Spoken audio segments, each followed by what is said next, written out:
Hello everyone, welcome back to Two Pupils in a Pod. We've been away for a while, gearing up for the new, revamped version of Two Pupils. You've heard me and Sakina debate all things education. Now, in our second year of the podcast, we are switching things up. We will now be bringing to you interviews with professionals, experts, and many other distinguished guests who have created magic in their fields of interest and are continuing to do so. With that, I would like to introduce and welcome our very first guest, Dr. K. Prakash Vail, a marketing extraordinaire, an educator with 30 years of experience, and a research enthusiast. Honestly, Doctor, the list of your achievements is endless, and it's an honor to have you here with us today. Thank you. Welcome. All right. My sincere thanks for being invited to this nice session, an innovative initiative, Two Pupils in a Pod. And me as an individual development expert as well, I always encourage my students to come out with innovative thoughts, a blue ocean thinking. And I'm very happy to be invited by my own students in this session of Two Pupils in a Pod. Just to give a small background about myself, I'm Prakash. I work as an associate professor with the Faculty of Business, and all my life I've been teaching marketing, started my career in the industry. I was an area manager marketing, and from there I moved into academics, and it's been almost closer to 27 years, plus my industry experience put together is more than 30 years. Well, I teach undergraduate students, postgraduate students, and also supervise doctoral candidates at University of Wollongong in Dubai. I've been here for the last 16 years, and this is my fourth country that I'm working. And look forward for getting more opportunities to train the future marketers and also students who aspire to develop themselves professionally and personally, individually. So that's me. Honestly, sir, it's a pleasure to have you here today. Now, as you mentioned, over the years, you have played multiple roles, being a marketer, a consultant, an educator, an author, and this one I'd personally like to add, a motivational speaker. So, how did you fit into so many different roles, and what was the one value that remained constant within you? It's a wonderful question. First of all, it's an eye-opener to many around the world, or many who are hearing this. I think it all goes back to your rearing, or how you were born and how you were brought up and what values were inculcated in you. Definitely. So first I should thank my parents and my grandparents who were my mentors, particularly my grandfather who was my mentor. And then my esteemed professors who had taught me. And I should also be saying that I derive a lot of inspirations from students. By God's grace, I had the opportunity to teach more than 150 nationalities of students. So sometimes students become teachers. So I was delighted to have different profiles of students at the undergraduate, postgraduate, and doctoral levels. And apart from me disseminating whatever limited things I had known, I also have learned a lot from people around me. So this was one reason that I wanted to always go back to the community and pass on what limited things I have come across. Again, even if God gives me another chance to be born, I would be happy to be born as a teacher again. And I'm not, even to the slightest extent exaggerating the statement, because I feel a teacher is a very integral part of a society. And apart from the students trying to have the parents as the primary institution, I think the place where they learn, and particularly the teachers, become the secondary institution. And teachers can play multiple roles in terms of shaping the personality of the students as well as the professional outlook of the student. And I would add one more aspect. Teachers play a very, very important role in reinforcing the values that had been learnt by the students, both from the primary institutions and religious institutions. Yeah. So it is appropriate that a student develops holistically, without which he or she might not be useful to themselves as well as to the society at large. So seen that way, I've always been striving to self-equip myself to learn new things, and in the process I wanted to disseminate whatever I learned, limited things that I learned, and whatever skills have been bestowed by Providence on you to be passed on to the other generation before you breathe your last. And I think this, I feel very happy to shoulder it as my responsibility. And to me, my students are like my children. So if it were to use my very kind words and my kindness, which I use most of the times, I try to use that as well. But my ultimate intentions are for them to be feeling happy about themselves at a future point of time. Sir, I definitely agree with what you just said. And I really like the fact that you mentioned that you will always be a learner first, which is something that I feel we all should apply in our own lives. Well, from being a student and a learner yourself to an educator, what are your 3 key takeaways from your own educational journey? And in briefly, can you tell us how has education changed from when you were a student until now, after spending almost 30 years in this profession? Thank you. That was another good question. If I were to trace back from where we started, the education systems and the pedagogic systems, what we had, I think one great aspect of respect that's to be given to our education system was it was inculcating core values. It was trying, on the one hand, trying to emphasize professional progress, trying to make financial means to support yourself and your family members and your dependents. And at the same time, it was very much focused on trying to inculcate values among the learners. So that is where we started from. When I see a massive transition to the present stage of learning, I still feel the core values to be followed is still relevant and practiced at most of the tertiary education systems. Of course, I should also talk about the new stream of financial overtones, financial goals, sometimes becoming more dominant than your personal value goals. Yeah?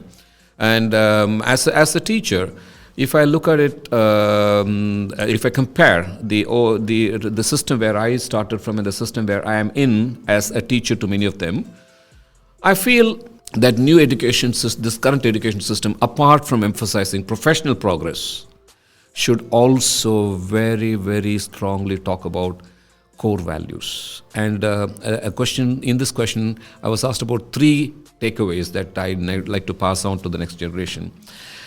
Number 1, I would like to talk about ethics. Absolutely. Now, whether you talk about individual ethics or corporate ethics or family ethics, ethics is the backbone of a responsible society. If the society gets too much overloaded only with financial goals at the cost of ethical discipline and ethical principles, the very objective or very value of the growth is going to be undermined, number 1. Number 2, there is a big difference between ambition, desire, and greed. Ambition is what you wanted to achieve out of your professional strains. Good. Right. Desire is that one more mile that you wanted to run. But greed is without knowing your abilities and without investing your time and effort on hard work, if you still wanted to get things done, well, that is greed. Now, my feeling is, if I were to analyze various success stories and failure stories across the world, many failure stories can be ascribed to greed, not to lapse of desires, not lapse of ambition. So, I would like to strongly encourage my students to be focused on having more ambitions, more desires, but not greed. Yeah. And the third aspect is, I want to strongly emphasize this third takeaway, sustainability. The $7 million that you're going to give to your next generation is not going to be respected by them. But the 7 billion trees and the 7 billion pounds of nature's bounty that has been given to us by God, if that has been well preserved and passed on to the next generation, that is where they're going to respect you. And today, if we are trying to talk about environmental degradation, if we are trying to talk about global warming, if you're trying to talk about 1.5 degrees of temperature rise that's going to all come about, it is all because we have taken this earth too much for granted. It is now time that you start worrying about that one drop of water that is going to be wasted in a washroom if you leave it unattended.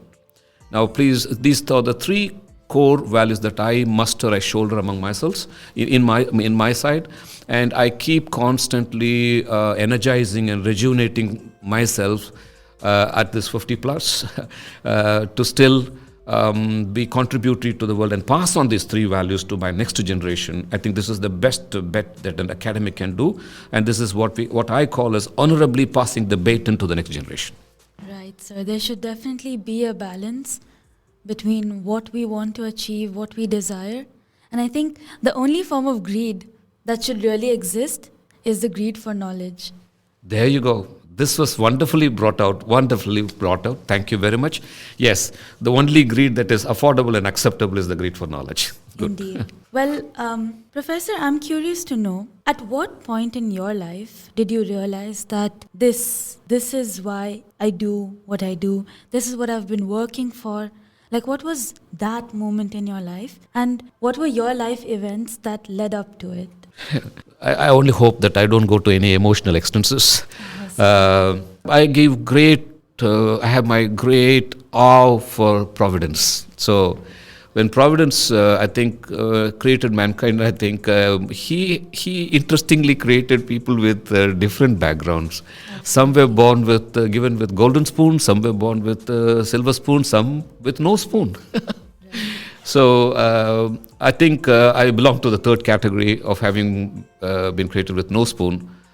My school education was funded by different relatives of myself. My undergraduation was funded by one orphanage, and my post-graduation again by one more orphanage. So every time I had to finish one particular part of my education journey, I had to be looking for which door to knock. So that is where I started.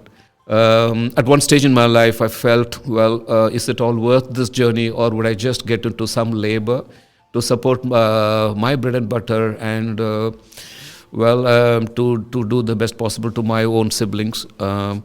But then I took it upon myself that if every individual wanted to give up things in life this way, then where is this earth heading to?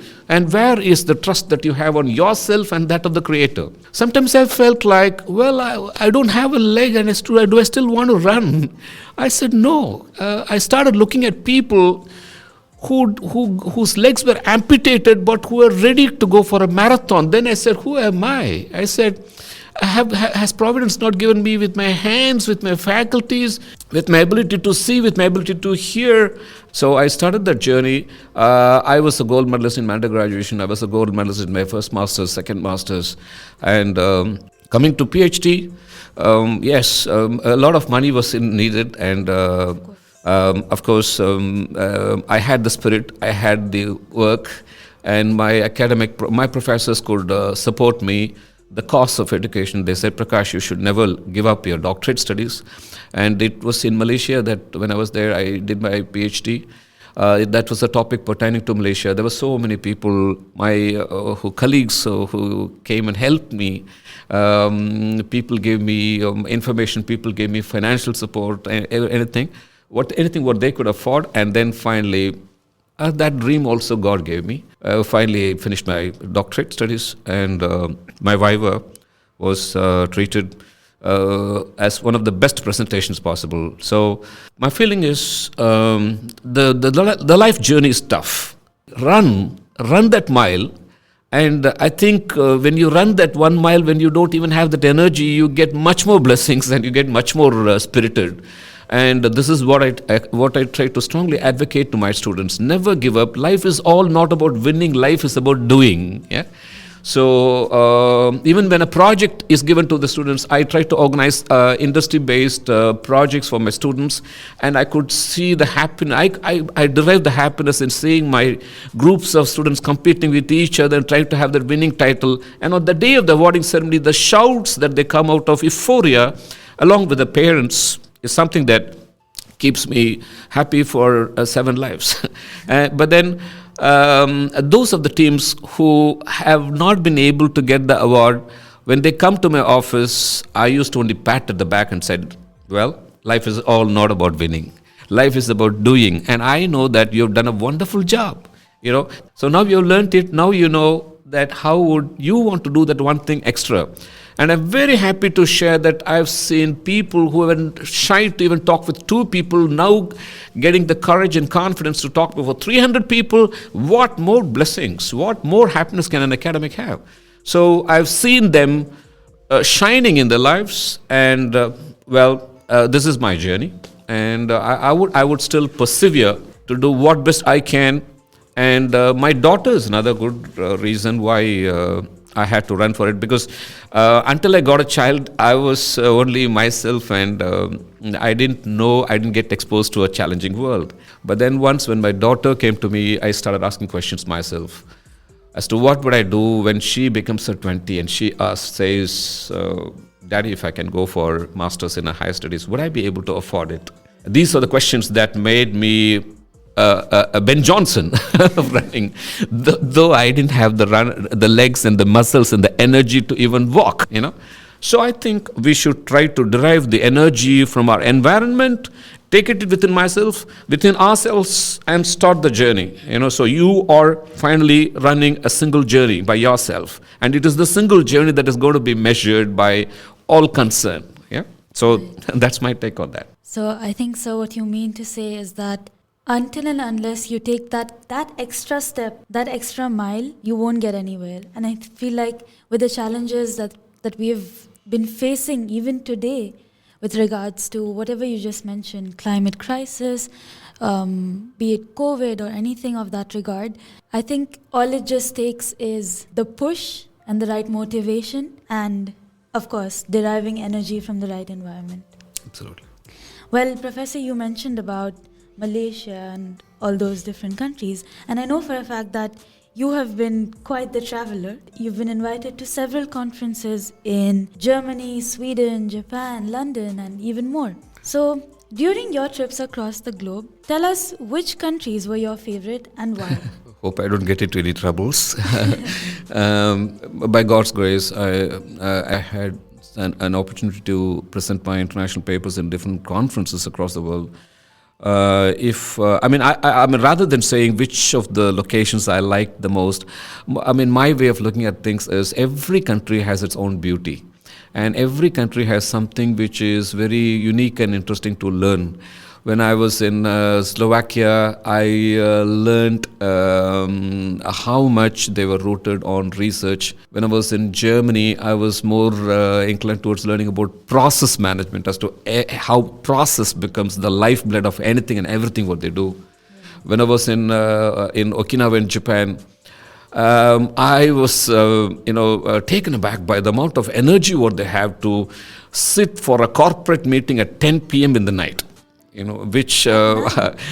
p.m. in the night. I was just going to have my dinner, and in the restaurant I saw a group of professionals all in full suit. And then one gentleman who was speaking English, from him I started understanding, hey, it's a meeting. And then this gentleman introduced to all the colleagues, and they were discussing, and the amount of energy what they had was like 10 a.m. in the morning. Yeah, and and in Switzerland, how the environment is taken care of, is well preserved, and how I can never forget that small scenario where a toddler was in the park along with the parents, and then by mistake there was a visitor, I think, to that particular place, and he, after using his facial tissue, he just strewn it across the floor. This toddler goes all the way down, takes the mother's support, tries to drag a tissue from her, goes and takes this tissue with that tissue, and then goes and puts it in a particular dustbin. That was, and they were. Then I was discussing with them the amount of importance they give to gardens, the amount of importance they give to water resources, etc. is just wonderful. I think this really goes back to the point where you mentioned how your upbringing and your values, it all starts young. Absolutely. And I think I would also like to tell one more thing, Guzaimas. The concept is, not all may be blessed with that sort of a parental care and a caring environment. Right. But even if one does not get that sort of a parental environment or an environment, one should not be depressed. I think we can always invite the right people to us, provided we are right. So the good world will come to you is my feeling, because I started attracting the good world to me, the world that could help me. If I had given up at an early stage, by now I would have gone astray. So I never want to do that. I wanted to attract. So most important thing to the younger generation I would try to indicate would be self-confidence, confidence and positivity. I gave a small explanation to my current undergraduate students who are all very young, 18, 19, 20 years. I was telling them one particular analogy, and I thought I would share the same thing here. Even if a person is drowning in the sea, it is more important to think about that part of your body which is above this water rather than thinking about that part of the body which is already sunk below the water. If you are thinking about that part of the body which is above the water, that is what we call as positivity, and that gives you the opportunity to think of ways and means of escaping. But the moment you start feeling that 75% of my body is already underwater, that's negativity, and that's where you are going to be pulled down. Okay. So in dire situations, crisis events, stay positive, and this positivity is going to bring you a lot of scope for coming out with good solutions. This is what I have learned. Indeed, I feel like it's all in the mindset, and it's all in how we approach things in the right way. Well, talking about our shared profession, our shared passion, which is marketing, what advice do you have for students like myself who are currently pursuing marketing or even, plan to study it in the near future? To me, marketing is my lifeblood, in the sense, when I was an undergraduate student back while I was 18 or 19, the first presentation that was given by a practitioner in the field of advertising was the one that inspired me very much. I think she talked for 3 hours, but I was thinking about her talk for 30 hours. It was such a nice talk that was presented to us. From there, I think I started exploring deeper to marketing. If I were to give some take-home for the marketeers, for the young aspiring marketeers, marketing has changed, but the core foundations of marketing have not changed. Yes, fourth industrial revolution, including data analytics, the role of artificial intelligence, the role of machine learning, are going to bring in a lot of positive changes in the field of marketing. However, the core principles of marketing remain the same. We are still trying to talk about understanding customer value, desired customer value, trying to deliver the value, trying to communicate the value appropriately. But the ways and means, the media, the techniques, the content, what we're going to now communicate will be different in the fourth industrial revolution. Please don't forget, the customer has evolved. Today, if you try to talk about the digital natives, they have evolved, they have been born in a different ecosystem, and they're growing in a different ecosystem, and they will grow to a much more advanced ecosystem. So the basic tenets, the core foundations of marketing have not changed. The ways we do marketing have changed. So I would urge all the marketing aspirants to have a strong skill set in terms of digital marketing, number one. Number two, on content marketing as a broad branch. Right. And then the role of analytics. And for analytics, you should not run away from numbers. So even if you have a slight allergy towards numbers, so you can easily overcome these sort of emotional obstacles. You sit with an academic, and they can easily quell all the basic issues that might be in the way. And then programming with R is very important for analytics. And so I would urge the marketing students to have the skill sets on these areas and constantly update their own skill set. Yeah. Right. But and one more important quality, if I may want to pass, which I see as a mistake in many of my, or a handicap among many of my marketing students, the ability to communicate. If you cannot communicate, don't try to give it up. Try to overcome that particular problem. Your teachers can definitely be helpful to you. If you cannot communicate either to one individual or to a group of audience, you are not getting an opportunity to communicate what best thoughts you have in your mind. And I've sat in many recruitment panels, and I unfortunately see some students having good scores in their academic performance, but unfortunately not being able to communicate themselves. So please knock the doors of academics to say, I have this sort of a challenge. Help me in overcoming this particular challenge, and we are for that purpose. Right. Communication is definitely the key. As a marketer, it's one of the first things that we learn is to be an effective communicator. And that's one of the most essential skills a future marketer should definitely have. Well, Doctor, I'm sure myself and even our listeners will listen to this episode over and over, Thank 300 times. Thank you. Because the passion that I've seen from you in your teaching, the way you articulate your thoughts, it's definitely inspiring. Thank you, Judge. Before we close off, any final thoughts?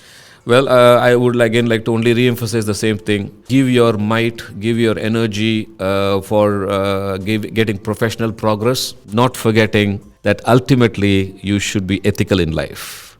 If money is earned by the wrong method, I will challenge you, it will not stay with you. So be ethical, be contributive to the society, make your life and other members in the society's life better. And may God bless you. Thank you very much for this opportunity. Thank you so much for being here with us today. Thank you so much to you all for listening to us. I encourage you to read Corporate Success Stories in the UAE, the key drivers behind their growth, which is a book written by Professor himself this year. And to know more about his work, his passion in education, and all that he has to offer. Signing off until next time is your host, Fatima.